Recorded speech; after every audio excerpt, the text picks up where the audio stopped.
Hi. First and foremost, I'd like to thank my family for their love and support.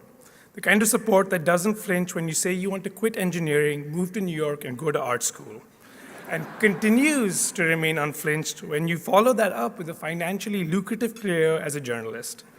I literally couldn't be here without them. I'd also like to thank our editors and colleagues at Gizmodo Media who allowed us to pursue this story for over half a year. For most of the time, it wasn't really clear if this was even technically feasible, and if it was, what the story was going to be. Before journalism, I worked as an engineer at a healthcare company.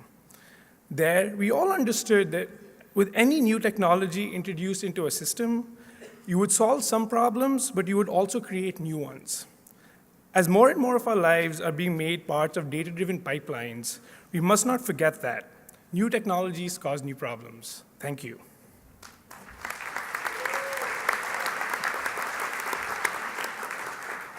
I like how that video made this look really fun and easy, but it was a beast to report the story, and not just because it was difficult to capture the data emissions from the smart home, but because for me and my family, living in the smart home was really a nightmare.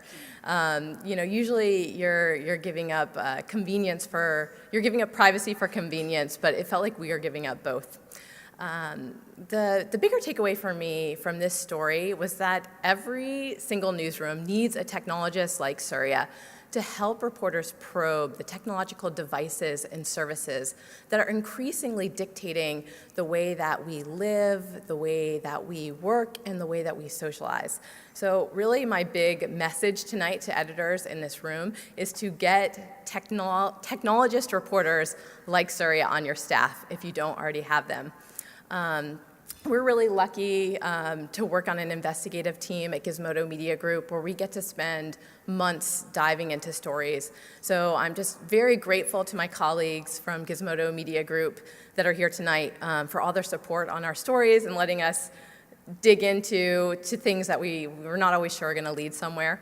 I'd like to thank National Press Foundation for recognizing our work, and I'd especially like to thank National Press Foundation's former president, Bob Myers, who